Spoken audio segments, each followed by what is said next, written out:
like to call this meeting to order at 7:01. Diana, can you do the pledge, please? I pledge allegiance to the flag of the United States of America and to the republic for which it stands, one nation, under God, indivisible, with liberty and justice for all.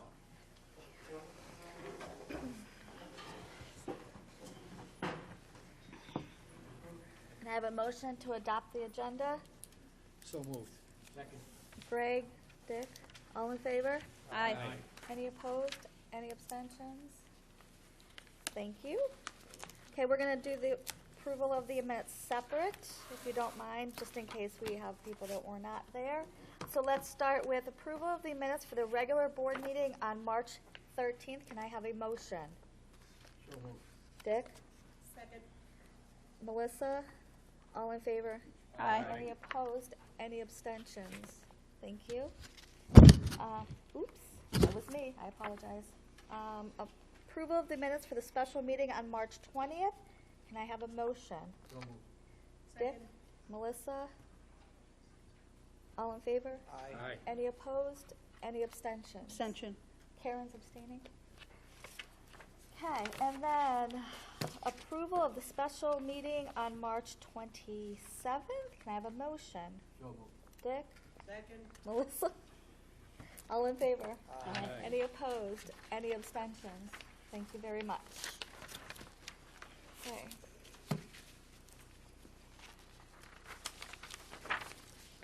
Okay, we're going right into presentation. So, Excellent. Yeah, we have a number of presentations today. We have some informational presentations, and then we also have some celebrational presentations. And we're saving the presentational celebrations for the end, so then we could go into recess. Say that 2 times. I'm not saying it 3 times fast. But we're starting with a facilities update, and we're asking Mr. Hendrickson and Mr. Mazon to give an update to the board on facilities. So, Mr. Hendrickson, Mr. Mazon. And the facilities utilization study, and Jim will cover sidewalk and roofs. About 6 weeks ago, we presented the capital plan to the capital committee of the town. At that time, it was a 3-year plan. They requested us extending it to 5 years, and we did that, and we also divided it into items that would be requested of the capital committee and items to be funded by the Board of Education. Moving on to the facilities utilization study, we have a contract with the New England School Development Council to do the facility study for just shy of $19,000. I've been in contact with them. They will be down here on Tuesday, April 30th, and Wednesday, May 1st, to go through our schools and speak with our principals and view school while it is in session, to view the utilization of the classrooms. Jim has forwarded them a detailed template plans so they can analyze it beforehand and be familiar with it. They're also in the middle of doing a update on our projected enrollment. So, Jim.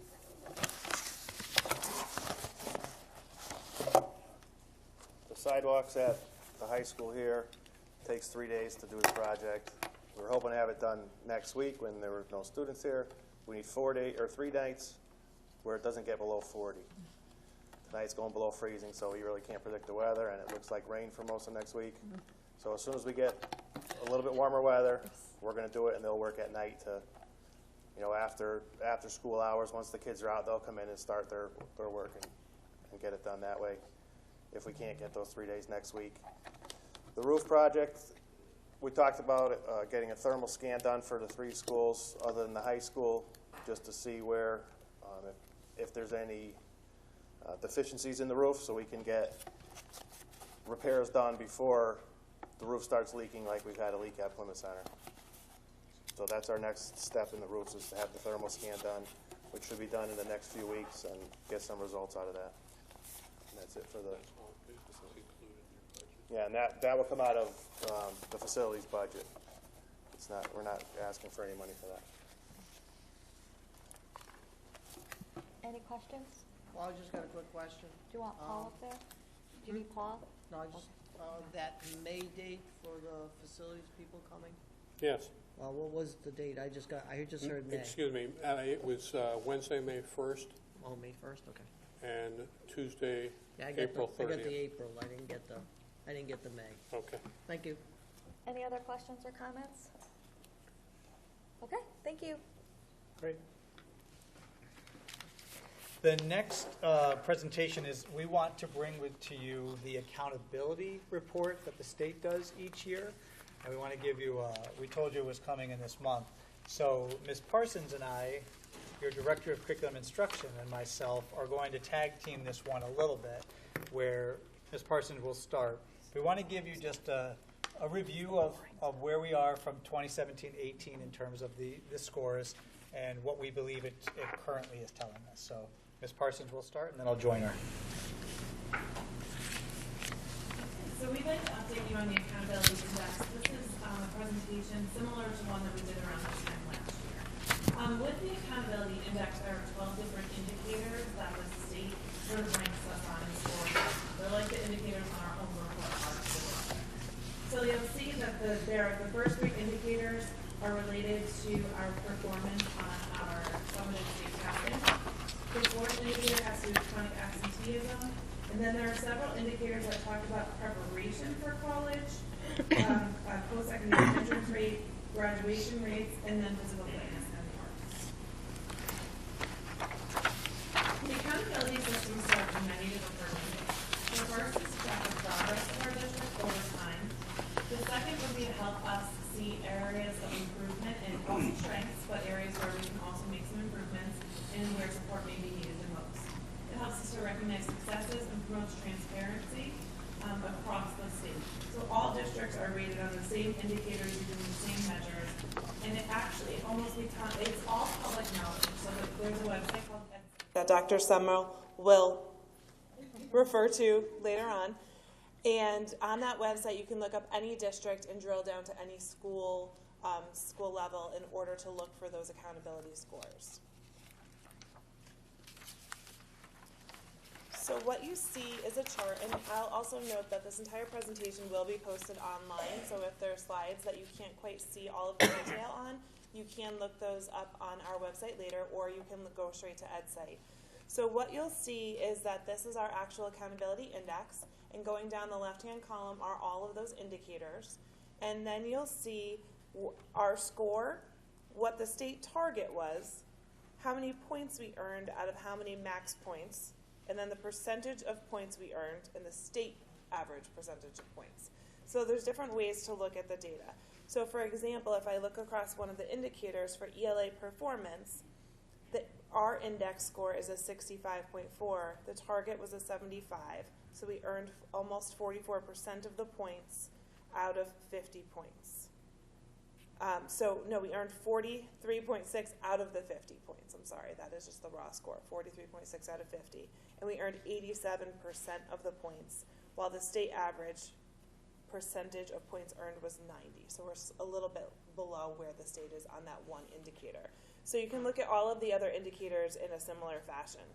You'll notice that for indicators 1E and 1F, the Science Performance Index, we do not have scores. That's because the science summative test, the NGSS test last year, was a field test. It was not scored at a student or a school or district level. One of the things you'll notice is that our total score is a 72.6, and last year we had a 72.2. So it's a little bit of a slight increase. It's pretty much holding steady from last year, our overall percentage of points earned. When you look at the max points, so that last white column going down, you'll see that the indicators have different values. So not each and everything here counts for the same number of points.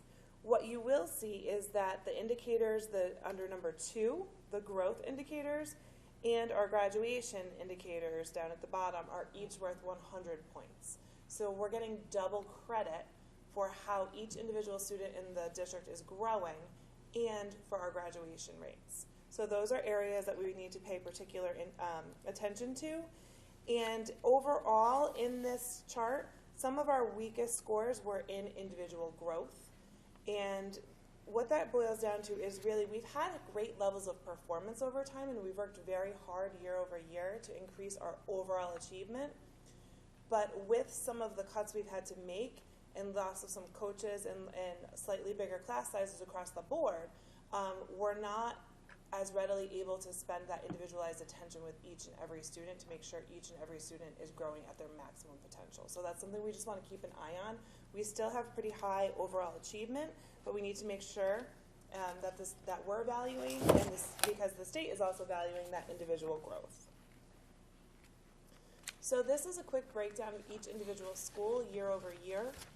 And what you can see is that across the board, again, we're pretty much holding steady.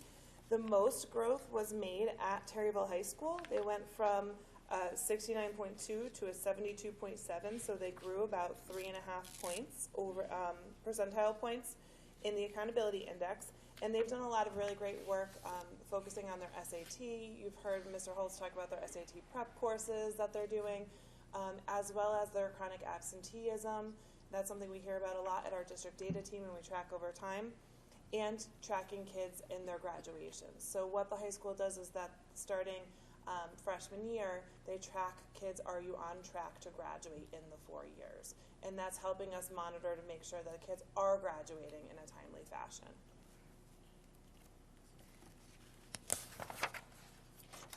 So overall, our biggest takeaways are that our scores held pretty steady from year over year now. This is only the second year we've had this measure, and that the biggest increase was at THS.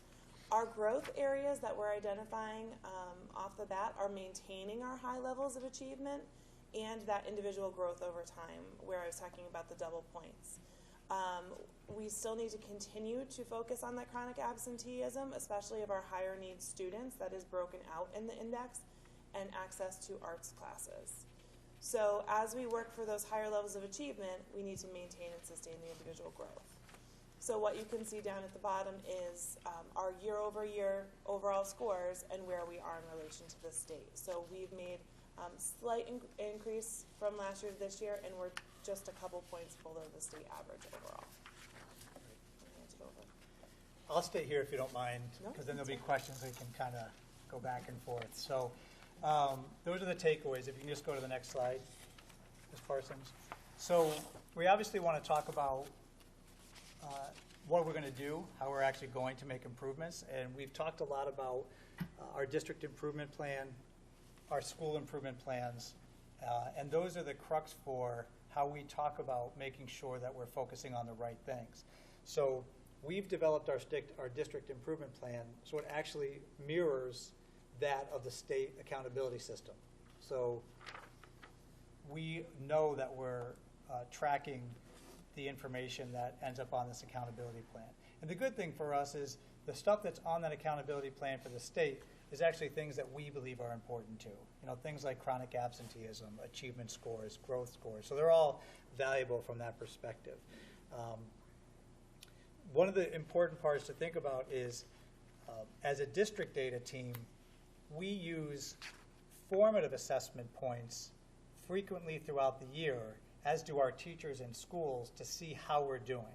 And think of a formative assessment data point as like if you're a runner, if you're running 5 miles, a formative assessment for yourself would be at every mile you're checking to see how your pace is. Am I on track? Am I going too fast? Am I going too slow? Or am I going just right? So you check along your progress, so by the time you get to the end of the race, you're where you want it to be. So for our formative assessments, we use a number of them. One of them, the big ones we use for the elementary and the middle schools, is called STAR, and we'll show you some information about that later. But we do use those and things like Fontes and Pinnell with our younger students. And then we use our EduClimber data management system to really drill deeper. You've heard us talk at another presentation where we showed you just how EduClimber has worked. It is being used at the district, the school, and we're trying to get it more and more into the classroom level. Some of our classroom teachers use it quite a bit, but it hasn't been yet a requirement. We want to make sure we provide the training for the teachers so they feel comfortable at that level to use it. And we'll be using it much more so next year as far as that goes. The summative data are things like what shows up on the accountability system. So it's at the end of the race, what was your time? How was your 5-mile time? That's the same thing with what we do. So the SBAC test that we take, the Smarter Balance Assessment, is like, or is the summative assessment for us. So if you go to the next piece, Jen. I didn't want to overwhelm people, but this chart, and I don't think it's in color for you folks, but, oh, it is in color. Look what we did. That was nice. I didn't know that we made color copies. Thanks, Jen. Pat did it. Pat. So we see this this is a chart that our district or school teams would actually be looking at. This is one of many charts. So I believe this one is of reading. This is our reading scores, and the way you read this is you've got the first graders are the first 2 bars, the first 2 vertical bars, then the next 2 are second grade, then third, then fourth, then fifth, sixth, seventh, and eighth.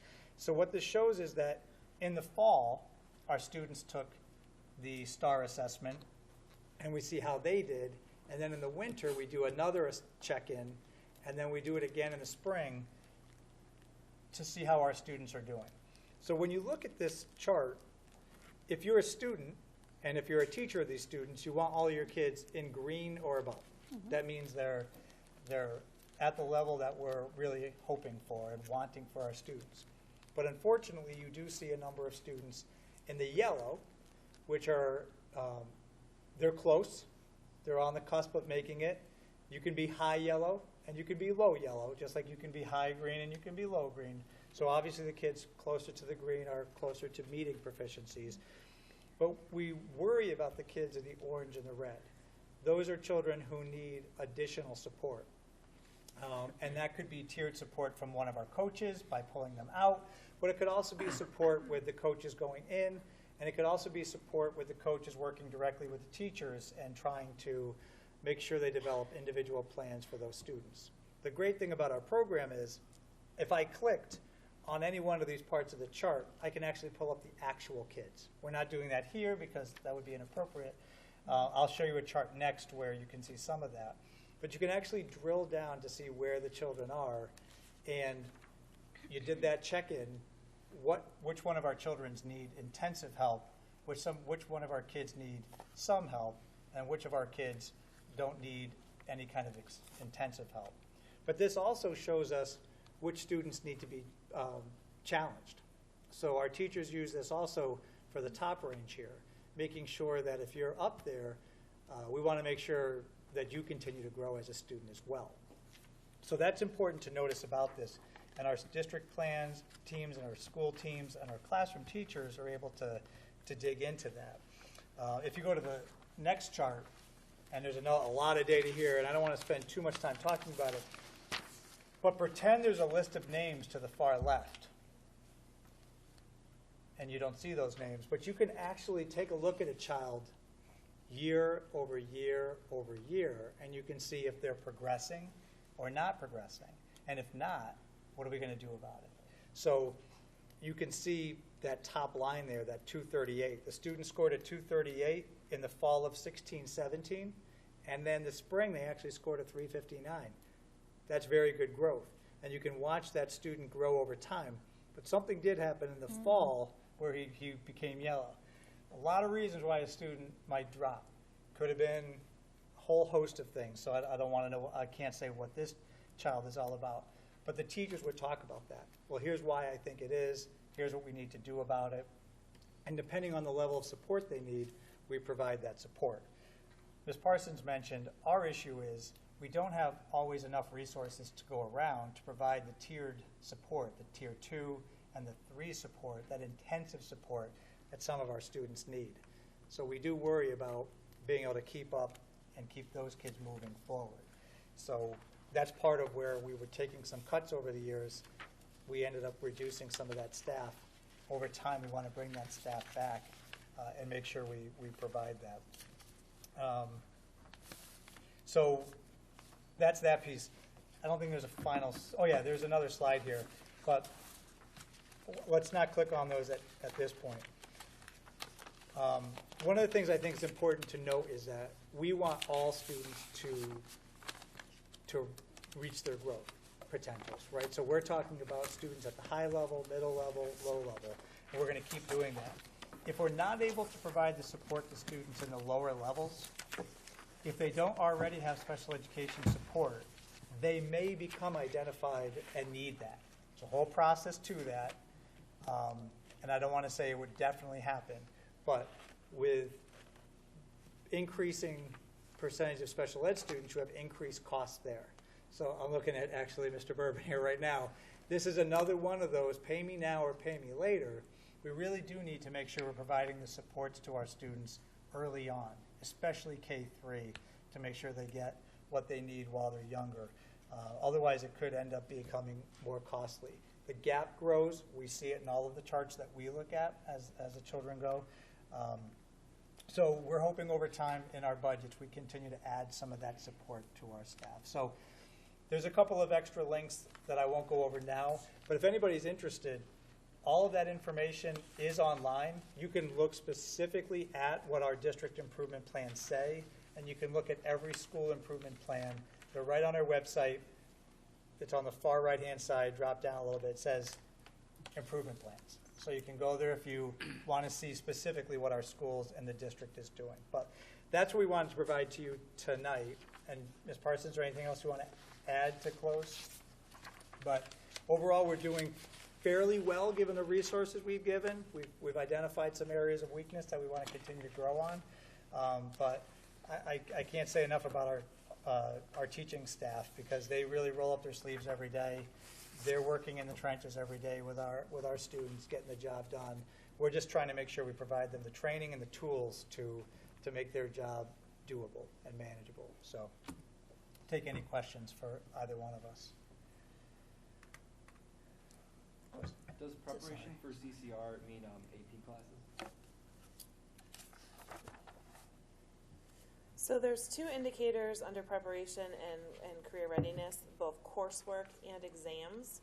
So the coursework is actually a wide range of courses. AP courses do count in that indicator, but so do courses such as construction and foods and the more trade-based courses that may fall under the unified arts. So there's really specific definitions of what qualifies under each indicator. So yes, AP courses fall there, but so do some of our more trade-based courses. Right. CCR stands for College and Career Ready. So I don't know if it's written there. So. All right. My second question is post-secondary entrance just which students go to college, or I assume it's not actually taking into account who gets accepted and who doesn't.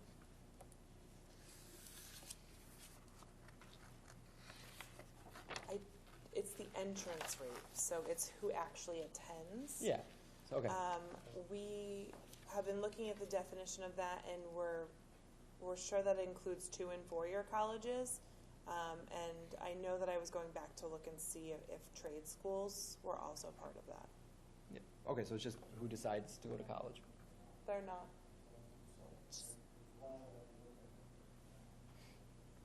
It's just the 2- and 4-year schools. But if you go on to the state website, they do have a definition of each and every indicator that you really can look really good to. Thank you. You're welcome. Jerry?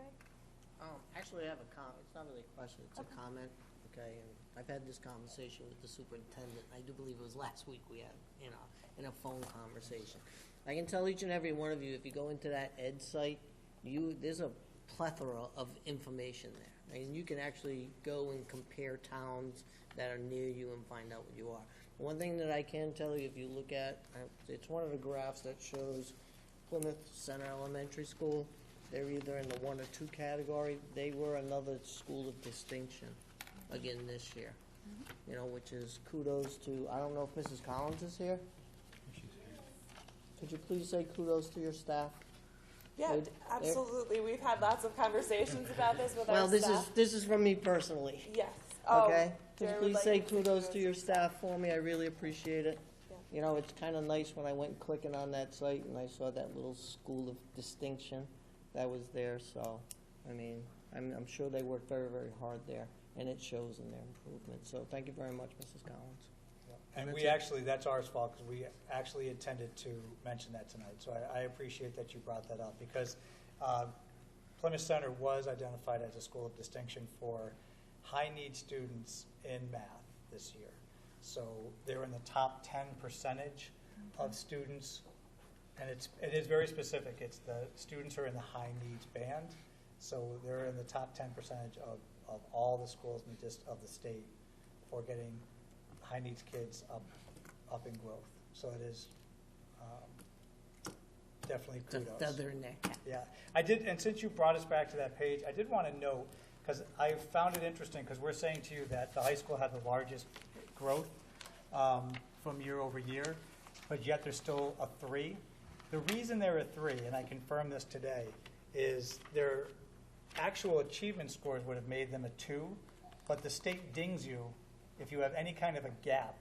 And in this particular gap, in 2015, because that's the graduation class that they looked at for this accountability report, 2015, those kids are graduating college this year, right? So in 2015, we had a gap between the students who were high needs and non-high needs that was about a point higher outside of the standard deviation that you're supposed to. So if that was not the case, I believe they would have been ranked a 2 this year. So I believe that kudos to the high school too.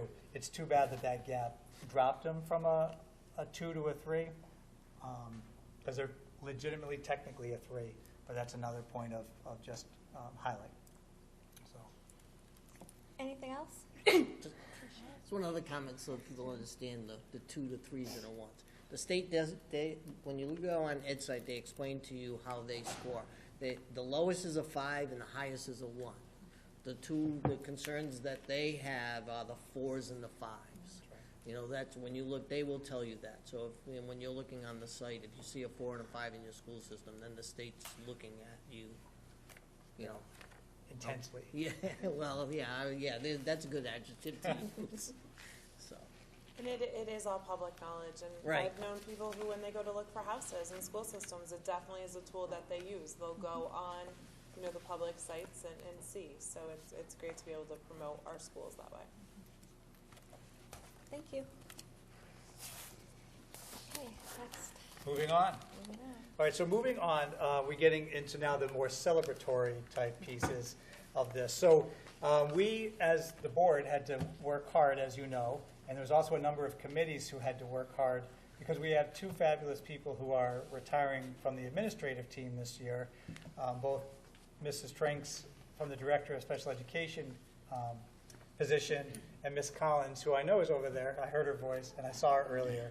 But Ms. Collins is retiring from Plymouth Center. So we went through an exhaustive process to bring candidates through multiple interviews to finally come in front of the Board of Education in March 20th and March 27th to be able to get to here tonight and be celebrated. The first person I want to talk about is our new principal at Plymouth Center School.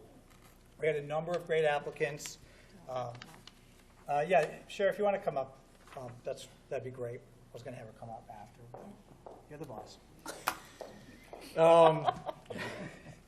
So what I will say is during the interview process that, Sherry stood out as a high quality candidate.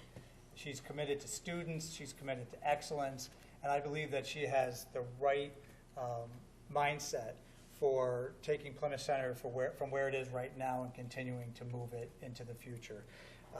She's worked 10 years she had 10 years experience as an elementary principal, and she's also has 3 years experience as a superintendent. So she's actually been able to have wide variety, and before that, however many years ago, was an elementary teacher.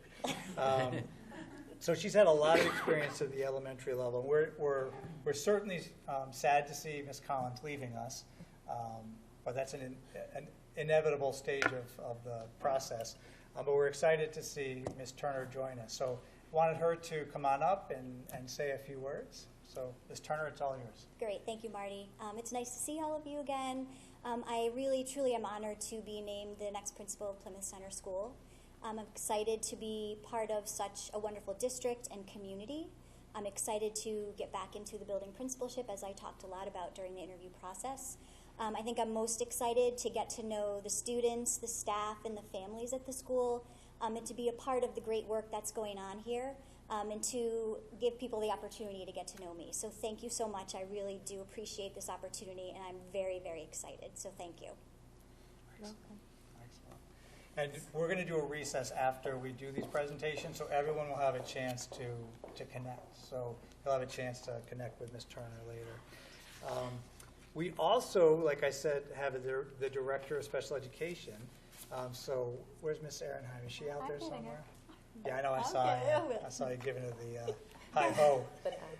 So Ms. Ehrenheim has had a different route than Ms. Turner. Ms. Ehrenheim is actually, I'm going to call her homegrown. I know she's had some opportunities before she came to Terryville High School, but Ms. Ehrenheim has been here 6 years as the Terryville High School school psychologist. She's done fabulous work while she's been here in that role. People certainly appreciate everything she's done here for the building. But besides her role as school psychologist, she's also worked as the PPT facilitator for the school. And so she's been able to run some of the more high-intensity, challenging, time-consuming PPTs that will occur in any building. And so she's done a remarkable job through those processes, helping the families and helping people navigate through that process. And now we're really excited that she's accepting the position as the Director of Special Education, and that we can take someone who's in our building and in our system and bring them to this level. And the real nice point is that with Ms. Trink still being here for a few months, we can download as much of the information. The process is beginning. Right. Yeah, now when I email Ms. Trinks, I'm starting to email Ms. Ehrenheim. I'm like, you know what, I'll let her know about this as well. But I am sad to see Ms. Trinks leave. She's done tremendous work for our district. But work that Lindsay will be able to take and build from. And I think unless Ms. Trinks changes her cell phone number, she'll be able to give her a call. So without further ado, I want to introduce Ms. Lindsay Ehrenheim. I just wanted to thank the board for this opportunity. Obviously, it's exciting to move up in the district. This is a place that I've grown to love, and we just talked about all the good work that we're doing. There's a lot of people in this room that have helped me get to this place and given me some professional opportunities that have allowed me to grow and be ready to take on this challenge. So I just wanted to say thank you to those people, and I'm excited to build those relationships outside of Terryville High School and look at the bigger picture of that special education piece. So thank you. Thank you. Welcome. Welcome. Thank you. And again, you'll have a chance to mingle with Ms. Ehrenheim when we go into recess. Last but not least from our celebrations, and there's a whole group of people here to celebrate the next person, we're going to start by having the leadership of the board come on up front. So we're definitely fortunate to have a number of paraprofessionals in our district who do fabulous work for us each and every day. We talk about teachers being in the trenches. Well, our paraprofessionals are absolutely in the trenches as well, doing challenging work each day, every day. They're never exactly sure what's going to come at them each day. And we really do have a high number of really high-quality paras in our district. But each year, we get to celebrate one as our para-educator of the year. And we go through a process to find that person. And this year, I'd like to have Miss Kim Loveland, the principal at Fisher Elementary School, where this para works. I'd like Miss Kim Loveland to do the honors of introducing our para of the year. All right, so I'm very excited to be presenting Faye Jean-Pierre as Para-Educator of the Year for Plymouth Public Schools. So if Faye could join me. Yeah, Faye, you want to go up with? So Faye is one of the most professional and reliable staff in our building. She has a strong desire to do her absolute best, be productive, and gets a great deal of satisfaction in being para-educator.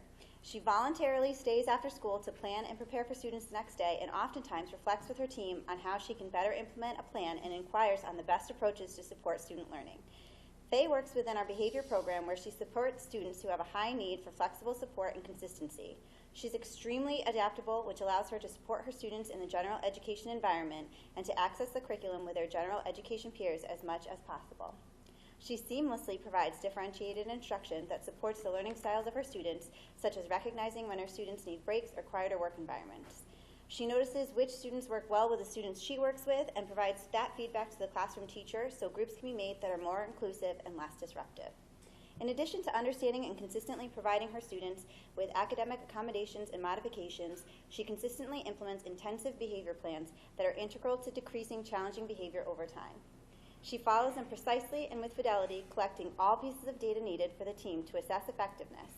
She can be trusted to work with any student and adapts to each student's individualized plan with minimal supervision and great flexibility. Furthermore, Faye is well organized. She ensures she is prepared with all materials, ranging from behavior plans to token boards to reward materials, and knows who to reach out to if she needs to obtain additional materials or has questions regarding any programming. She's knowledgeable about student progress and behavioral as well as academic interventions. Most importantly, Faye is calm, consistent, and flexible at all times. Not only does this make her an asset to working with students, but an asset to our staff. She can be relied on without worry and provides professional support in every way. She's an ear to listen and someone who can provide great feedback when coming across a difficult situation. She knows when to laugh and the importance of relationships. She builds rapport with the children she works with quickly, allowing them to feel more relaxed and focused in their learning. When they exhibit challenging behavior, she remains calm and neutral, essential to de-escalation. If she encounters an issue, she addresses it with the appropriate team member in a professional manner and maintains the dignity of her student in the process. Lastly, Faye contributes and supports programming district-wide and within our community. As a parent and a staff member, she's highly involved. She attends Board of Education meetings, supports sports programs by selling tickets to games and working at the snack stand, and she even works at booths for the Terryville Fair. Furthermore, she donates materials to our library, the art room, and the mentor room to support student social and creative learning. It is for all these reasons that make Faye an undeniable asset to our entire school community and Para-Educator of the Year. Congratulations.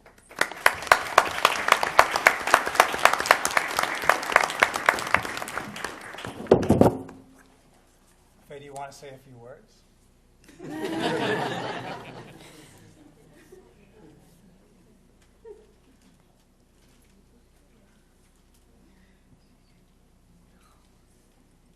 So I'm going to call a recess at 7:40.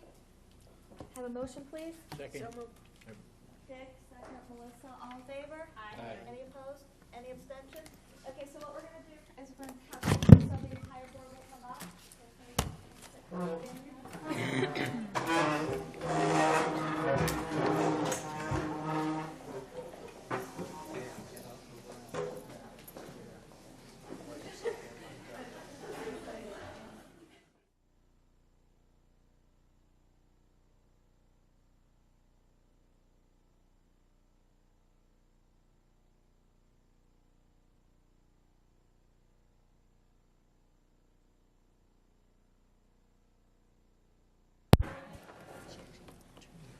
All right, I'd like to call this meeting back into regular session at 7:56. So moved. Melissa? Second. Dick, all in favor? Aye. Any opposed? Any abstentions? Okay, we're going to go right into superintendent's update. Okay, superintendent's update, something that the student reps might say, but tentatively, our last day of school is June 13th, Thursday, June 13th, which would be our graduation day as well. That would be barring no major kind of catastrophe like we've seen in a couple schools where they've lost all kinds of power. That would change your last day. Don't even say it. I think if I say it, it won't happen. So that's good. I also wanted to turn over quickly to Ms. Parsons to talk about testing. Sure. Just like we mentioned in the Accountability Index, there are those summative state assessments, and that time is upon us. So yesterday, the high school juniors took the SAT, which is the school day SAT, which counts as their summative test. And teachers will have the results back as early as the first week in May, which is really nice. Okay. Our 3rd through 8th graders will start their Smarter Balanced assessments after vacation. So it's about the first 3 weeks in May. So we'll start those last couple days in April through about the 3rd week in May. And The nice thing now is that when we had CMT and it was paper tests, you used to have to shut down your whole school for days on end to do the testing. Now it's as easy as kids logging into their Chromebooks and their laptops with the help of our support on the front end of that. But as soon as they log in, they can just sort of sit at their normal desk and be next to their friends and take the test, and it doesn't feel like such a big stressful event anymore. So that's a nice part, and the other part is that those results are more immediate for instruction, because if we let the whole summer go by without knowing how kids did, it doesn't help us reflect on our teaching. So with Smarter Balanced, we as the staff and the educators actually will get the results back. Usually it's like the last day of school, so the middle of June we'll get those results back, and families will be notified in the fall. Also this year, you heard me mention before that our science testing last year was a field test. This year it's not a field test, so students in 5th, 8th, and 11th grade take the science assessment. The middle and high schoolers will take that on May 1st, and our 5th graders will take that at the end of May. Those results will take longer because that test has not been normed before. We haven't looked at what score constitutes an exemplary, what score constitutes a proficient. We don't know how kids will do and where the majority of the scores will fall. So they'll be worked on at the state level over the summer for that, and we'll probably know more about the science test in the early fall. So other than that, there's nothing more that parents need to do besides a good night's sleep, a good breakfast, and the schools will be in touch with exact dates for testing, but be assured that teachers and students are working and practicing now, so they're prepared. Great, thank you on that. The other thing that is important is just completely changing topics, and I sent this information to you, but I think it's still important to say publicly. The State Department of Education, the Chief Financial Officer, reached out to Paul and I last Friday, letting us know that the Board of Education budget for our current year, 18-19, was actually short by $413,000 in terms of meeting the minimum budget requirement. The interesting thing that you learn by this whole process is we were asked going into the 18-19 budget what we believed would be the minimum budget requirement for the Board of Education. And the calculation done by the business office was $266,000. The problem is a part of the calculation that you need is what the increase is going to be for ECS. And that was a piece of information that nobody had at the time. And so it's almost like you can't point the finger at the town for not giving us enough money to meet the minimum budget requirement of the Board of Finance or the Board of Education, because we didn't know the ECS number. It came in at $505,000 increase, and when you put that into the calculation, that's when it jumps up to needing to actually add money to our budget instead of being able to decrease money. So it's unfortunate, and when we asked the Chief Financial Officer, well, they're asking for the number for 19-20, they're like, well, the best information we can tell you right now, it's the 413 that you're short this year, 413,000 you're short this year, plus the additional $34,000 that you're supposed to be potentially getting an ECS money for next year. But again, that's not a definite. That money, that could be higher next year, but the governor's proposed budget had 34. What's the number going to be? I have no idea. So, but I think it's important to note that this information came to us on Friday. We had been already invited to speak to the Board of Finance for this past Monday, and we shared that information with them as well. In fact, we had shared the information with the Board of Finance Chair, Mr. Kilduff, on Friday, and I shared it with the Mayor and the Board Chair on Friday, just to make sure that they were aware. So your 19-20 increase that you approved was a $578,874 increase. It sounded to me, although I understand the Board of Finance may make a decision tomorrow evening at their meeting, it sounded to me that they're strongly considering 450 or up, at least hitting that minimum budget. But I don't speak for the Board of Finance. It was just what I heard at the Monday meeting. And we had some board members there too. Melissa Crummell was there, Melissa Johnson was present, Dick Foote was present, Jerry Burbaner came. So they were able to hear too. But that was my takeaway from what I heard, is the 450 is likely what they would try to add to, if not more. I made the push for, our board voted on 578, so we'd like you to consider 578. As you heard this evening, we don't have all the resources we need. We can't provide all the support we need to all the kids. And now I think it's helpful for us as a Board of Education that the state is saying, you're just not getting funded by your town enough. Doesn't meet state statute. So that's an important piece to note. Also, we're in our fourth quarter. And in the fourth quarter, the students start to wind down, although AP tests are coming, I know. So you're winding up a little bit for the early May.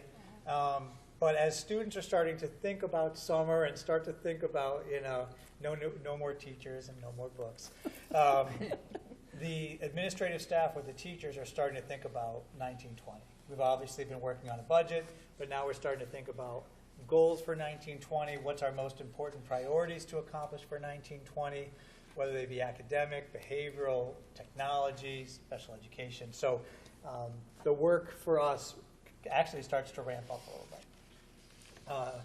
Finally, next month, I make a point to all of you, you'll hear from me in my weekly updates also, but next month, we're doing the finance and operations meeting, and kids, make sure you guys, students, make sure you guys are listening to this as well. 5:15, finance and operations will meet. At 6 o'clock, we're doing another celebration. We're trying something different. We're gonna have our 4 Plymouth 212 award winners be invited for a special dinner with the board, all prepared by our food service program. Our student reps will be invited as well. We're going to eat up in the school to career room, so it'll be a nice environment up there. So we're going to try to do that, have the 212 winners with their significant others from 6 to 7, and so they can be more informally kind of celebrated. And then at the meeting, we'll hand out their more formal presentations. I just want to make sure everybody was clear on that, because it's going to be different. People might be looking for us at 6 in a meeting, and we'll be enjoying dinner. So I think it's a great way to celebrate. And the 212 winners can come from any part of our staff.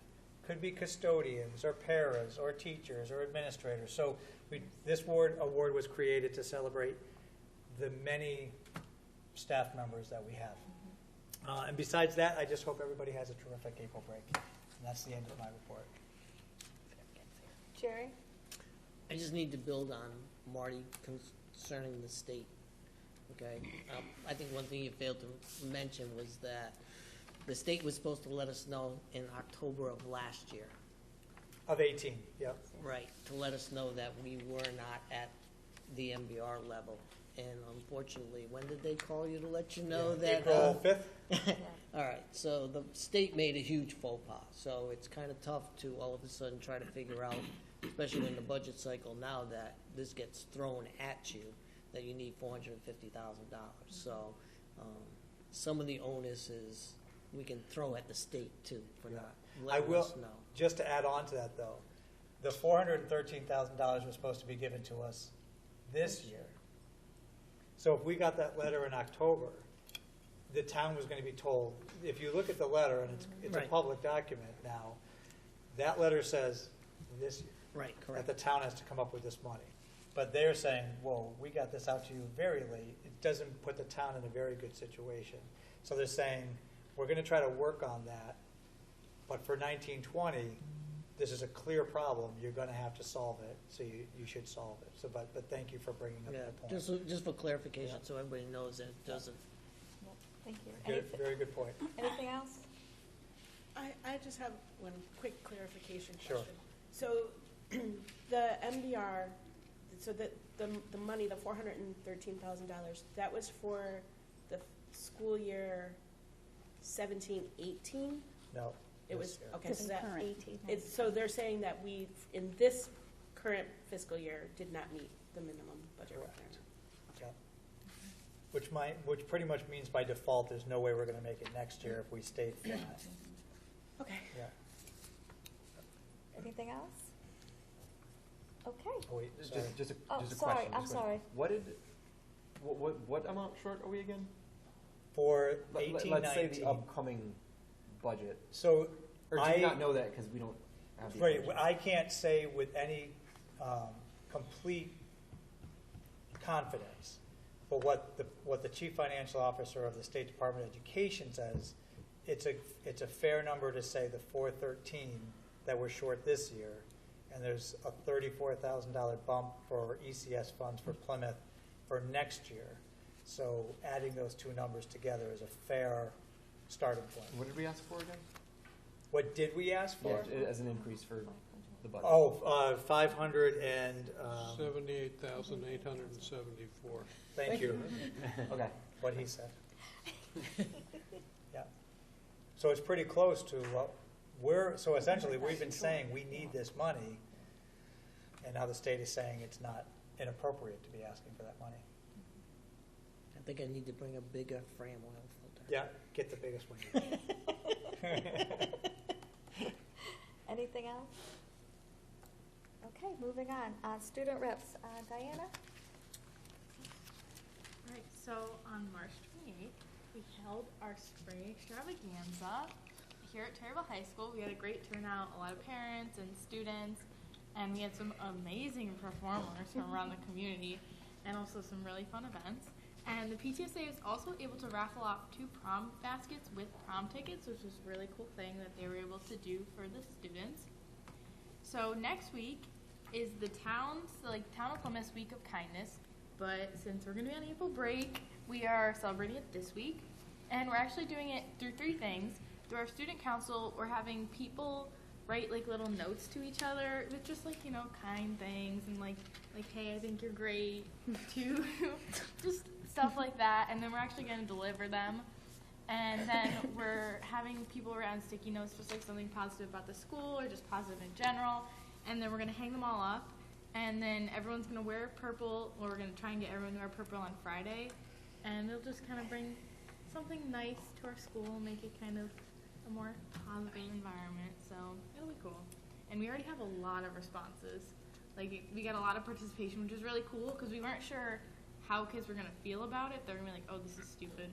But a lot of them, like, really jumped into it, so it just makes a lot more work, but it'll be cool. So Teacher Appreciation Week is May 6th through 10th, the first week of May. And so the school is doing their part to show our teachers how much we care about them. And we're writing all the staff letters, and we're going to have a breakfast cart go around like we do every year and bring everyone breakfast, and we're also going to do an ice cream social during lunch. And because the teachers do so much for us that we just wanted to do a small part and kind of give back to them with, you know, food and snacks, as you would. So earlier today, actually, a group of our students from the THS Climate Committee, they went on a trip to Cook Willow Convalescent Home to do arts and crafts with people that were staying there. This was prompted by over the winter we went and we did Christmas caroling, and they loved it so much that they invited us back. And so today we did arts and crafts, and I talked to a few people that went, and they said it was really fun. I mean, how could it not be? And there's a lot of bonding and a lot of fun times, so it was good. So the trip to Italy leaves tomorrow. So, and it goes through the 31st, and the kids are really excited, they're really anxious, they won't stop talking about it. And they're going to be visiting Milan, Venice, Florence, Sorrento, and Rome. And so next meeting you'll get a much bigger update with probably lots of pictures and a lot of smiling children. And finally, May 1st is coming up, and that means it's almost college decision day for seniors. Don't really want to talk about it, but we have to. As a tradition, the seniors attending college next year will wear like their college merch to school on May 1st. It's just kind of a way to show the pride about where you're going and bring a lot of unity to the school, and so it's a really cool thing. We're going to keep doing. So the SATs were on Tuesday. Personally, I thought they were going to be terrible, but they actually weren't, so that was kind of reassuring. But in all honesty, the preparation that went into it really helped me. So we do SAT prep every Wednesday, and I went to all of them. And the methods that were given to me there, I actually used, which is rare. So, like, it was actually helpful. And overall, the process of taking it was really smooth, and they did a really good job of keeping the school or the floor quiet.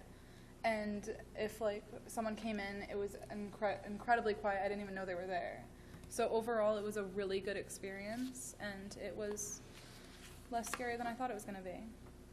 And then on April 24th, the Student Climate Committee will be going to Lewis Mills for a Student Climate Summit. We went to one in the winter time, I think in November.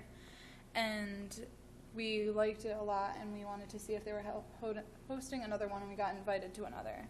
And then on April 11th, we'll have 3 college representatives from UConn, Sacred Heart, and Naugatuck Valley Community College speaking to juniors about finding a college that's the correct fit for them. On April 25th, there's going to be a college planning night for students and parents at 5:30 in the auditorium. And then the juniors will finally be having their Thomaston High School versus Taylorville High School basketball game fundraiser on April 26th.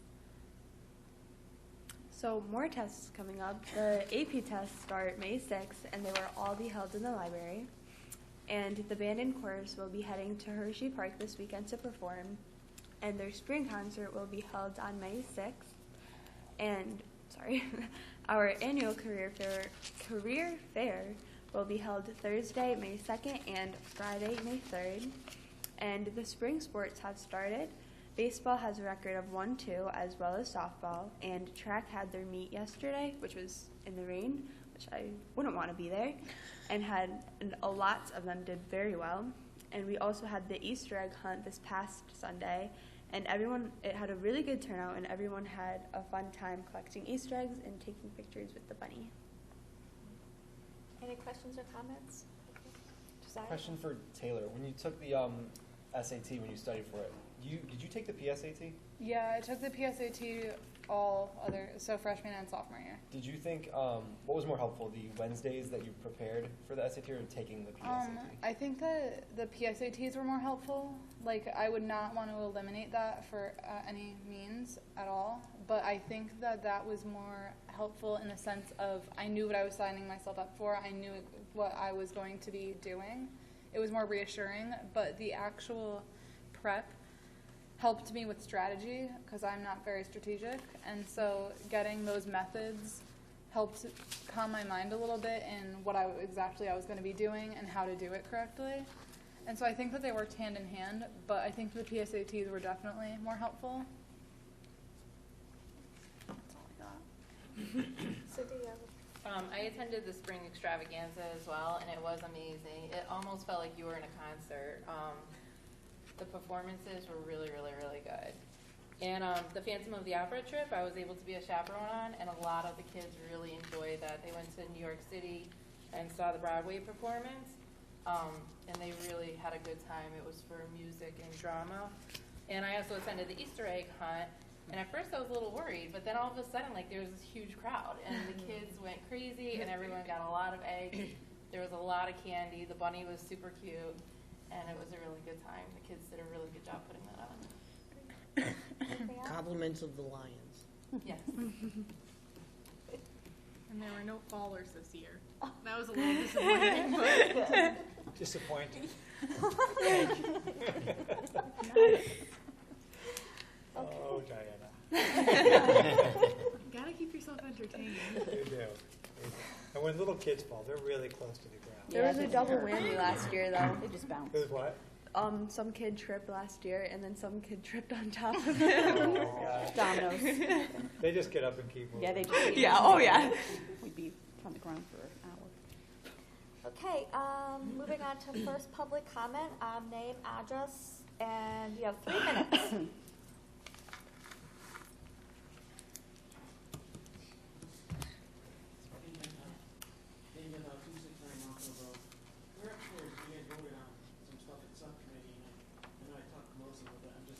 Confused. The whole board's going to be voting on them again? No. Because I didn't see. Oh. Nope. I thought that has We'll to just go be to the telling them. full board. Not for those. Those are agreements, Mr. They're not Gentile, so agreements are contracts. done, Yeah, they 'cause used to be done in Personnel Committee, and when Finance and Operation took over all those subcommittees, it's done in the Finance and All right, 'cause Operations. I did ask Melissa upstairs, and I just was confused. Thank you for Yep. answering that. All right. Thank you. Anyone else?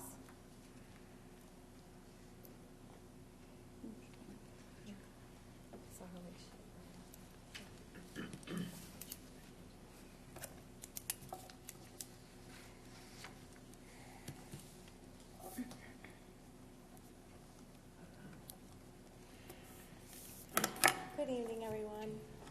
I just wanted to try to get a little bit more of an understanding of this new news that you just received with the information from the state, if I possibly could ask questions about Kelly, that. do you mind just stating your name and your address for the sorry. record? Yeah. I've been here so Yeah, many I know. times, I forget all that part of it. Sorry about that. Kelly Akatura, 490 North Street in Terryville. If I can just ask some questions, I just want to be able to have a good understanding, especially with the upcoming meeting. I have to say, with the information that I've seen that has been in the newspapers and what I've heard of what the Board of Finance was wanting to do with the Board of Ed budget, it looked like they wanted to keep you guys exactly the same as what you had last year, which meant, you know, a $500,000 cut to the budget. And I have to say, I probably cried a good 3 days over that information. I was very upset and very distraught, and actually even had a conversation with my son, kind of explaining to him that sometimes no matter how hard you try for things, it doesn't always work out no matter how right it is, and tried to explain to him that sometimes life does offer you disappointments. And then all of a sudden this week, we get this information, and I'm like, okay, wait a minute, maybe there is still a glimmer of hope that I can hold on to, that my son could get 2 sections for next year. But my question, I guess, basically, in trying to understand all of it, is now they realized that the Board of Ed was underfunded for this current, 2018-2019 year. Oops, we made a mistake. Should have known this information back in October. However, it can be applied, I'm assuming, to next year's budget. So now, won't we always be constantly playing catch up? I mean, realistically, shouldn't it be, if they wanted to maintain the budget to be the same as what it was for this current year, and that's underfunded, won't they be trying to do the same thing again next year? So technically, shouldn't it be $800,000? I mean, it seems to me like we'll always be a year behind if this is the case. Am I wrong in feeling that way or thinking that way? Or I'll start by saying, and then Paul, if you have some additional thoughts on this. Because we're always going to be playing catch up. It's like we'll always miss out on 1 year if it's, right, but I think there's a couple, my first caveat is, I have no idea how this is all going to work out. okay. I think I got to make it very clear that in the end, the town council votes on how much money the Board of Education's, the whole town budget's going to be with the Board of Education's line item as part of it. So you have to take the rest of what I'm going to say with that as the opener. Because who knows, they can make choices that could go in multiple ways. What they're saying is, in terms of the minimum budget requirement, that we were short 413 for this year. It doesn't mean like the town owes us this big pot of money, and now next year it's the same pot of money, so you need to add them together. What they're saying is we were short this year by 413. So imagine that we had that 413 in our budget this year. Next year you would do a whole nother going into 1920, kind of after the process is over, you could go back and do a calculation to find out what the minimum budget requirement is. Okay. And they take decline in student enrollment, and they take actual ECS increase. Your entitlement, not necessarily your payment. Right, your increase, and they go through a series of calculations. So theoretically, since our population is staying pretty steady from 1819 to 1920, which is a good thing, theoretically, if that $34,000 from the governor's budget ends up being the agreed to number, that's a lot smaller than last year's increase, which was $500,000. So it wouldn't be some significant pile of money on top of the $400 they already owe us. So if my understanding is, if we get caught up into next year's budget, we'll meet the minimum budget requirement. And then they would have to look at 2021 and 21, 22. Right. The hard part is, it seems like you can't actually do the calculation until after the budget process has completed. that puts us in a difficult spot. Sure. Because I know people might say, well, why didn't the Board of Ed know what their number was? Well, you really can't calculate it. We did the best we could based on student population, and we nailed it. But that ECS piece was unknown. So no, we're not going to get that kind of a windfall. I would love to. Unfortunately. Right, unfortunately. But I think what another piece of this is, because we've been getting cut so close, now we're in a zone where we can be missing the minimum budget requirement. Because we're so close to what that is, there was 21 other towns apparently on the list for 18-19 that did not meet the MBR. So a lot of towns got caught up into this in this year. But no, you wouldn't see it double 413 this year and 413. I'm just reaching high hopes here. But I hope, Paul, did you hear anything that would need to be adjusted in what I said? I placed a call to Kathy's office, the Chief Financial Officer of the state Department of Education, and I talked with her analyst that did this, and he said, don't bother doing the MBR for next year because it's still in legislation. Right. He didn't know, and he does the calculation. Right. It's a long answer to your question, but I want to make sure it's clear because I think this is not a simple issue. Is there the possibility that the town council will say, yeah, we owe it to you, but we're not giving it to you? I mean, aren't there penalties? That was my caveat at the beginning. There's penalties, yes. I would imagine that there would be penalties involved for something like that, but. The letter states that it'd be twice the amount that the state would hold back from the town. If you guys were not given That's what that the letter 400. states. Yeah. Okay. That's twice the amount. So I think that tries to encourage the town to do what they need to do. Right. Because the state can hold back money. It's a check that gets cut from the state to the town. They have control over that check. And they did state that if you don't receive this 413,000, the state will in fact hold twice the amount from You'd giving have it to to read the the town. letter. The letter has a lot more words than that. Okay. Yeah. And so I guess I'm really trying to simplify it. Yeah, that's as well, so- simplifying it, and I can't say it says that exactly. Okay. But that's the implication. Okay. Yeah. All right. Thank you. Yep.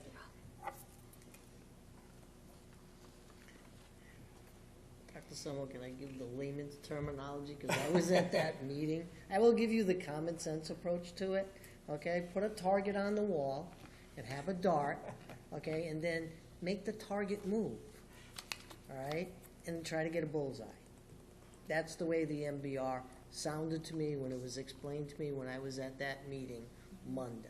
So I feel bad for not only Mr. Hendrickson, okay, but I also feel bad for Dr. Semmel and every other superintendent and business manager in this state when they're trying to take that dart and put it in that moving target. That's the only way that I can explain it common sense wise. Thank you. Any other public comment? Going once, going twice, okay, moving on. Consent agenda. Can I have a motion? Motion to approve the consent agenda. Karen? Second. Dick? All in favor? Aye. Aye. Any opposed? Jerry's opposing? Yes. Any abstentions? Okay. Moving on to old business, Would you like me to please. take that? So old business, if you recall, last month we spoke about the Ed Advance agreement, and there was some question about the term any. And You all should have this. Yeah. so this would, this would have been in your, so I went back, spoke to Mr. Kitching about this, and he said he is comfortable allowing the word any to mean any outplacement offered by Ed Advance. So I know that was not necessarily our original kind of discussion, kind of, like I said last month, I believed that it was just at that particular program, but he seemed to be, not just seemed, he's open to this meaning any. And so that language actually didn't change. There was a couple of typos that we needed to clean up, but otherwise that language didn't change. So the proposal comes back, and as you know, of course, the building has been sold. You know, the agreement is kind of like, they're, again, they're offering it, it's like a good neighbor agreement. They don't have to offer this, so my recommendation is you approve this, because it is something that can potentially avoid some costs in the future. So I would like to have a motion to accept the Ed Advance Agreement as presented. Dick? Second. Melissa, any discussion? Well, I'm glad he clarified the any, because that could mean that if they have a program in Danbury, we could at least take advantage of that, so. Good call, Melissa. Yep. Yeah. Yep, absolutely. Good job. Any other questions or comments? All in favor? Aye. Aye. Any opposed? Any abstentions? Thank you very much. Motion has passed. Okay, new business. I will, yes, in a minute. So you have the 2021 calendar. This Board of Education, I believe, is really thoughtful about its parents. And so you've had the 1920 calendar on the website for a long time. And this is the 2021 calendar. So you've had a chance to look at it. And Ms. Parsons probably would be in the best position to be able to answer any detailed questions you might have about it. This did go through our District Data Team, Admin Council, Brown Bag, Educator Development Committee. Lots of different eyes have seen this calendar, and it's evolved every single time we've looked at it. So what we did to get started here with the calendar was we basically took like an accountant's view of the year. Like if we usually start on week 40 out of the year, we just rolled it forward onto this calendar. One of the things that was a little bit tricky about the calendar for 2021 is that the way the dates fall, it was either a very early start and a very early release if we started on a Wednesday with kids the way we have, or a very late start and a very late release. So what we decided to do in this proposal is to split the difference. And so it looks a little bit different at the start of the year in that if you see on August 27th and 28th, those would be the teacher days, and then we'd be bringing students back for a full week the first week on August 31st. So they would have a full week of school before that Labor Day weekend, and that would bring the end date for the year before snow days. The tentative last day would be June 10th, which is pretty similar to dates we've seen. We believe that would potentially be a help to parents, although it might be a little tough for a full week the first week. You know, parents, if they're looking for childcare, they're usually looking for the start of a week, and so kids would come in that first full week. We've rolled forward the same holidays and breaks that we've had before, including, you know, the 3-day break for Thanksgiving, the 2 days in February, and the way the holidays fall this year, Good Friday is not attached to what we've traditionally taken as the 3rd week in April for spring break. In terms of professional learning, because that's one of my main lenses when I look at this calendar, it is maintaining the 4 professional learning days that are in the teacher contract, and this is our first year of having 3 early release professional learning days. Last year was 2, so this year we've had 3 days where the kids leave early and teachers stay for professional learning. Next year we'll have 3, and in this 3rd year we're increasing it to 4. So there's 1 additional early release day here for teacher learning. And even with that 4th day of early release, we're still significantly under the average of days in the region. So we're trying to capitalize on the professional learning without losing out on student learning time.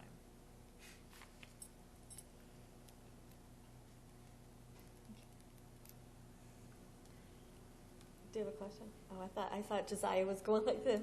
Okay, so I'm gonna entertain a motion to approve the 2020-2021 school year calendar as presented. I just have one question. Oh, go ahead. March 15th. Yes. Is that a full professional day? That is a full professional learning day, yes. We have 2 before school starts, 1 on election day, and then 1 in March. When we were working on the regional calendar, it had both of our PD days being up front in the year, and then we would not have any opportunities for learning for the rest of the year outside of school hours. So what we tried this year, and it was very successful, was we did a November date and a March date. Yeah, because I was just thinking that the Ides of March, that's the 15th. I need to get my union negotiator to get that day off for me. Okay, so I'd like to entertain a motion. So moved. Dick, Second. Melissa? Any questions or comments? Anything further? All in favor? Aye. Aye. Any opposed? Any abstentions? So moved. Question about, I think I might have a point of order about something, for a previous agenda point. I honestly don't know the answer to this. Can a consent agenda pass if it's not unanimous? Technically, it can pass if it's not unanimous. And if we have somebody who says that they disagree or say no, and nothing is discussed, we can go forward. Okay. I actually, because Jerry sometimes does that, so I actually went back and double checked. So I wanted to make sure that we were still, but once we move forward, we move forward. Okay. Mhm. Okay. All right, so the next piece of new business is one of the favorites of the board, and it's done every year, the healthy food certification. If you want, you maybe want to start with this being a motion and then having any conversations. Absolutely. I'll make a motion to implement the healthy food option. Yeah, I'll second it. Karen, Jerry, okay, now let's go into discussion and understanding of why we have to do this again and Every year. every year. Connecticut has something called the Connecticut Nutritional Standards. It's on their website. It consists of 28 lists, or 21 lists of different menu items, not menu items, menu categories, such as dessert, candy bars, ice cream, entrees, and underneath that, you click on it and there can be multiple pages of what are acceptable offerings in that area that meet Connecticut nutritional standards. And if we approve this, we get additional reimbursement for meeting those standards, which is a dime per meal. Now, last year we had 117,000 meals, so we are getting roughly $11,700, of which roughly half is paid from the state in January, the other half in June. Now, if we want to have, the second part of this is if we want an exemption to this for special events such as plays, athletic events, the beverages or snacks have to be served at the event, and it has to be on site, and it cannot be from a vending machine, and it has to be 30 minutes after the end of school. So. And that's the second. That's the second part, Yeah. That's if the first Yeah. one is approved. We have done this, and all we're doing is signing up to get an extra $11,000, really. Okay, is there any questions, comments, or concerns? I was waiting. I only have a question on the very last sentence. You said we're signing up to save $11,000. No, we're signing up to get $11,000. Does the food that we buy under this, would it cost different than if we weren't a part of this? If it was from the same vendor, it shouldn't, no. It's different food though, right? Because it has to meet certain nutritional standards? Well, if you're buying the same piece of meat, I don't know. You'd have to be more specific and ask about a specific item. It's like the sheets the lists can be up to 40 pages long. So it depends upon what they purchase here. And it goes into our lunch program, which is self-sustaining and doesn't affect the operating budget. I think, if I can interject, Oh, I think shoot. what you might be talking about is the healthy lunch program, not the like the national lunch standards. So there's standards about what we need to buy for our lunch options. This is talking about more of the snacks and things that are offered. Oh, so this does not refer to lunch. This is the lunch. The top part is lunch. This is lunch, Okay. The top part But it is. goes beyond. but there's still federal requirements about what we have to buy. Okay. It's not like we could choose a whole different selection of foods. Okay. Yeah, we can't opt out of this and then just serve whatever we want. Right. Yeah, that's Right. But if Yeah, you- You could, but there are consequences. There are consequences. And you don't want to get into the consequences. all right. Thank you. Anything else? Okay, all in favor? Aye. Aye. Any opposed? Desires opposing? Any abstentions? Okay, motion's carried. The first one. Just the We're first only on one. the first one. Okay, we'll do a second. I'd like to make a motion to allow food exemptions. Karen, Dick, second. Okay, any discussions, questions? Okay, all in favor? Aye. Aye. Any opposed? Any abstentions? Okay, motion's passed. All right. So that's all the new business. It is. Okay, board and committee reports, Karen? Yes, the Finance Operations Subcommittee met prior to this board meeting, and the subcommittee reviewed several items, and we reviewed the accounts by facility report for the month of March 2019. The report will be forwarded to the Town of Plymouth Board of Finance. Any questions? All right, student achievement, Michelle's not here. Jen, can you, thank you. The Student Achievement Subcommittee met on Thursday, March 28th, 2019 at 6:30 in the conference room at Central Office. The following items were discussed: algebra options, health update, curriculum review cycle update, professional learning calendar, 2019-20. This committee also discussed what we just reviewed, the proposed school year calendar for 2020-2021, and a review of the AP US History and Fire Science textbooks. So one of the announcements that we want to make is that per policy, our textbooks, while they've been approved by the subcommittee, are on display for 30 days in the central office. So you can contact Jan Ouellette if you'd like to look at those textbooks, or any member of the public can also do that. So they have been approved by the subcommittee. They'll be on display for 30 days, and then a motion will be brought forth before the full board in May to approve the following textbooks: the American Pageant AP edition for AP US History, and the Firefighter's Handbook, Firefighting and Emergency Response 3rd edition for the Fire Science course. Thank you. Any questions, comments? I have a question. Fire Science course, is that something new? It is. Oh. So, Mr. Fuller, who is he's completing his first year here at the high school. He teaches our constructions, our woods. He's our tech ed teacher per se, our industrial arts teacher. He brought forward to the Student Achievement Subcommittee a course that he has taught in the past, Fire Science, and it will actually allow our students to, if they finish that course successfully, the knowledge needed to take the Firefighter 1 test, and help sort of fuel and feed our volunteer fire department in town. No pun intended. Yes. No pun intended. I didn't want to add any fuel to that.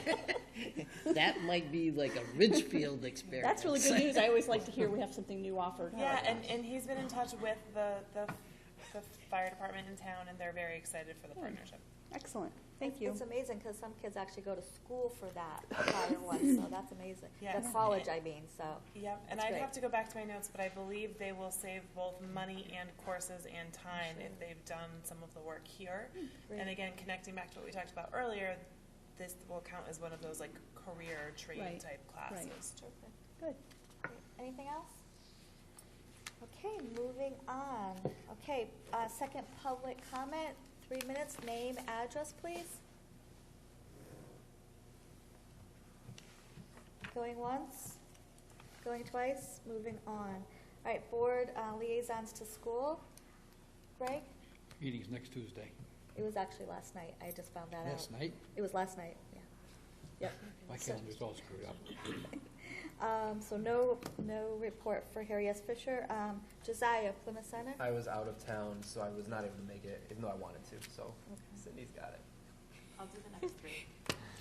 Next 3. Okay, so Cindy's gonna do Plymouth Center, Eli, and Booster Club. Okay, the floor is yours. So at Plymouth Center, do you guys know about the Letterman in Plymouth? Yeah. So the Historical Society was able to, they're on Friday, this Friday, they're gonna teach the students about it, and the person that just completed that walk is gonna be at school to teach them about it. And I'm not a Terryville or Plymouth native, but the people that have been in this town long enough do know the story and the history, so. I remember him. Huh?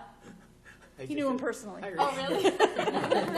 Shook his hand. So the Historical Society is very, very happy to be putting this on, and my neighbor's a part of bringing this presentation, so she's been telling me every day how happy she is. They're also doing a Skate for Life on May 23rd as an enrichment program, which sounded like a lot of fun. It's going to talk about health, nutrition, living a good lifestyle, and I guess they're going to be doing some skate tricks as well to keep the kids entertained. They're also going to be amending some of their bylaws, so if anyone would like to attend a meeting to reread their bylaws. They're also looking for anyone that would like to be on their PTO as well to help for next year. They're going to have a parent night with an auction for the fall of next year. They're planning the 5th grade celebration. That's going to be coming up at the end of the year. They're also planning their Teacher Appreciation Week for a breakfast. And that's pretty much it for Plymouth Center. For Eli Terry Middle School, we're working on our quarter auction. So with spring break coming up, while you guys are cleaning out your house and finding all of this old stuff still in boxes that you've never used or stuff that you just want to get rid of, if you would like to donate it to the school, we would love to be able to auction it off. You can have that brought to the middle school. You can contact me. We're getting ready for our end of the year balloon sale. We started that last year, so all the 8th graders and the high schoolers, the night before graduation, any family members that order balloons, we go around the town and drop off the balloons on mailboxes. So all the kids wake up to festive balloons with their school colors on it. So both for the high school and the middle school, those will go out after spring break to start doing the pre-orders. And that's pretty much it for the middle school. For the Booster Club, they're going to be selling flowers at graduation. This is the first time that they're going to be doing it. They're going to theme the flowers to the school colors, and they're going to do a pre-sale and have all the bouquets ready for the night of graduation. The athletes are really in need for a lot more female athletes. So if any of you ladies can find friends, you know, it helps you to stay fit. It helps to keep the teams growing, and they really need more female athletes. The Geese Away system was installed in December, and there has been a lot of great feedback about it. The Easter egg hunt, for instance, there was like one little area that had some poop, but besides that, the fields have been a lot cleaner. We've heard from maintenance that it's amazing last year versus this year, so that was a really great improvement to all of the fields, and I think everyone's seen a lot less geese around the school property. Summer conditioning is something that the Booster Club pays for. It's free for all athletes, no matter what season you are, no matter what sport you are. It includes the 8th graders that will be here next year and all the high school students, and that's all summer long for 6 or 8 weeks, I believe, and it starts right after the 4th of July. So anyone that's interested in that, it's a free program. It gets the kids out of the house nice and early in the morning, gets them fit, and so that's another great thing that the Booster Club's doing. That's about it for all the 3 schools. Any questions, comments, concerns? Okay, thank you, Cindy, for all that. Karen? I was unable to make the meeting, but I do know that they have some more fundraisers coming up for the after-grad party. So please continue to support those fundraisers. They did have a couple of good, very successful fundraisers also, so they're happy with the progress, but there's always more. to be done. They'll be selling signs and the flower sale for Mother's Day that they always do, things like that. Lots of opportunities for a diverse offering of fundraisers so everybody can participate. I will say, if you connect what Cindy was doing, like the signs, Yeah. the balloons and the signs, I actually had them put it on the sign instead of on my mailbox. Yeah. So you can do that. You can just request where you want the balloons. Sure, so. if you want to be different. Yeah, on a Yeah. fence, like if you Of don't have course. a mailbox, you can Yes. put it on your fence, on the Yes. sign. You just put it wherever you want. Yep. Yes, exactly. And then the next day, untie them, bring them in the house, and save them for your party.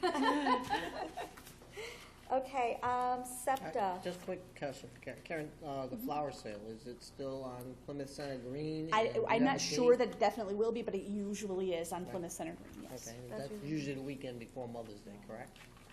Yeah, it's usually the weekend of Mother's Day, because Mother's Day's on a Sunday, so. Okay. I'm pretty sure it's usually that. Saturday? weekend. That's, okay. Yeah, All right, thanks. but I will get more information for you on Sorry. Buy some flowers. that. Just go drive up and down this road and look for some flowers to buy. Okay, SEPTA. I know Dick was. No report. No report. Do you have anything to add? We had our Sit for Autism workshop on April 4th, I believe it was. We did have a few attendees. It was an excellent program, always great information. I learn something new every time I attend that workshop. And then we do have on our calendar an April, I believe it's April 25th meeting scheduled that will be canceled. So our next meeting will be May 15th at 9:30 a.m. at the Lucky Cup. Okay, Jerry, I know you have a lot to report. Oh, yeah, I'll report on the biggie. Okay, as everyone knows, there was a monetary value in a committee that did not come out of subcommittee concerning teacher pensions.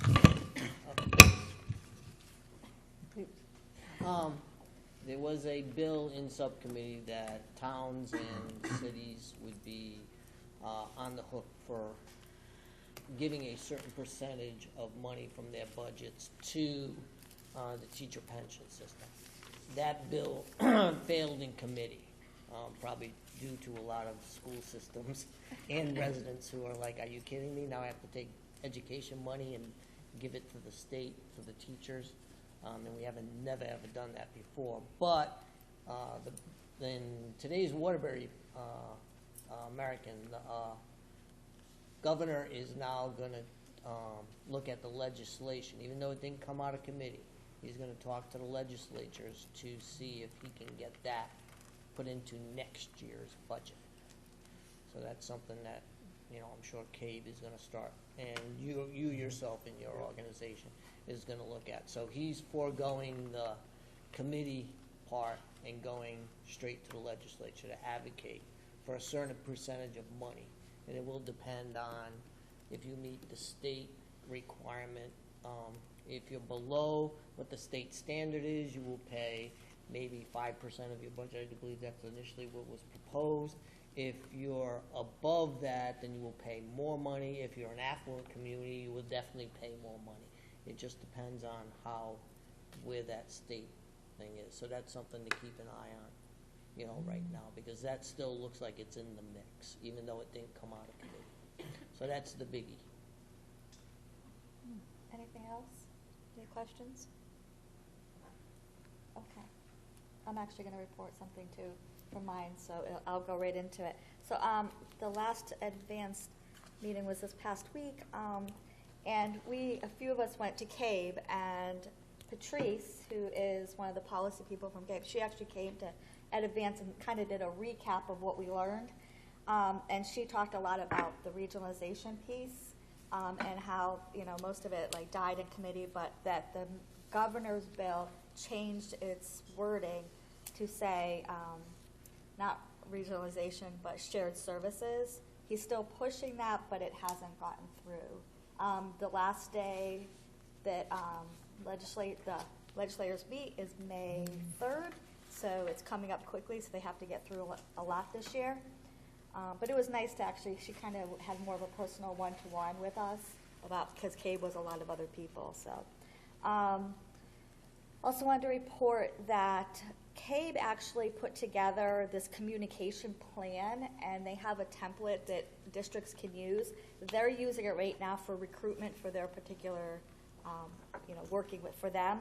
But we can actually use their communication template in our district because we're one of theirs. But they actually made a video, and you can go on their website and watch it. It's actually pretty funny. It's a good video, so I just wanted to let you know that. Let's see.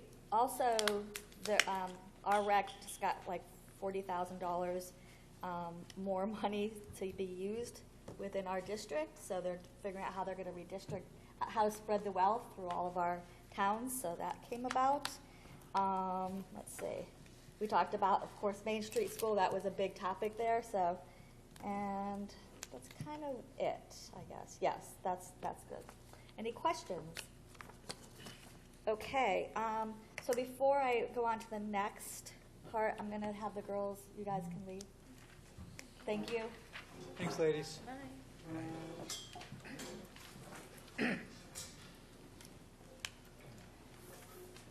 Okay, while the girls are leaving, I'm just going to announce the next board meeting is here at Perryville High School, May 8th at 7 o'clock. Oh, I'm sorry. That's why I was pointing at it. Sorry. We do have board comments. I apologize. I just know this could be a long meeting. Do we have any board comments? I do. Sorry, I apologize. I just wanted to say that to the foods class here at Terryville High School that cake was delicious. We did a good job. And I think they should make all of our things from now on. That's the plan. We had them come out for the last 2 months to do this. It gives them a chance to actually practice their work. Yeah. So it's working well so far, right? It just may not be good for our waistline. Well, no. No. Jerry? I would like to congratulate our 2 new hirees, Plymouth Center School principal and the director of special education. And also, I shout out to, again, the teachers at Plymouth Center. Thank you very much. You guys are doing a great job. Okay. I attended Monday night's meeting with the Board of Finance, and I want to give credit to the superintendent and business manager for putting up with, late nights and coming great distances, et cetera. But beyond that, I just have to put it into the record of the politicization of one of the questions. We were talking about student enrollment, and one of the members of the Board of Finance asked if any of them were illegal aliens. And I think we hear enough about that. I just wanted in the record that I was very disappointed that should happen. Thank you. Anything else? Okay, thank you. So now I'll go into next board meeting is May 8th in the cafeteria here at 7 o'clock. Please remember what Dr. Semmel said about being here earlier for the event at 6 o'clock and the other F&O at 5:15. So number 16, executive session is going to be to discuss a legal matter.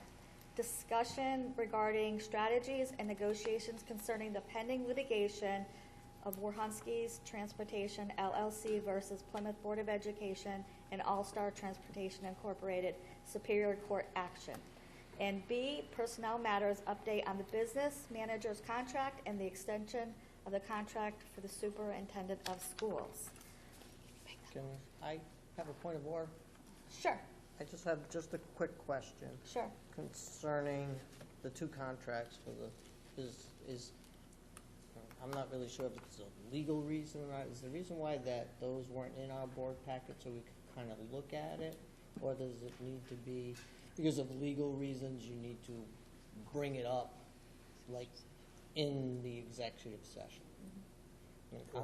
I don't want to get information out there that's not supposed to be there, okay? So I just want to know, I'm not saying that I need a legal opinion, I just want to know why it wasn't in our packet. I mean, that you kind of answered the question. Okay, we don't want that I'm in just, draft yeah, form. I'm just trying to clarify, No, so that's that fine, if yes. anybody has any reason to understand, like, why was it there, well, it probably has to do with legalities, and I'm not a lawyer. Yeah. It's Okay. similar to why the agreements that we discussed in finance and operations weren't passed out also in your packet. All executive session material is passed out at the meeting to be discussed. Okay, so I, just so that everybody Yeah, thank you. understands that, the clarification of why it didn't come. So all they want, you just get it on the table. Thank you. I'd like to make a motion to move into executive session to discuss the legal matter as was previously stated and personnel matters. It's 9 PM. Second. So Karen's first, Melissa second. All in favor? Aye. Any opposed? Any abstentions? Okay, so we're going to meet in the regular conference room. Just so the public knows, the cameras are going to go off. We will not come back to the cameras, but everything will be in our minutes. So thank you for watching. And okay, ladies and gentlemen, it's time. You have to invite the superintendent.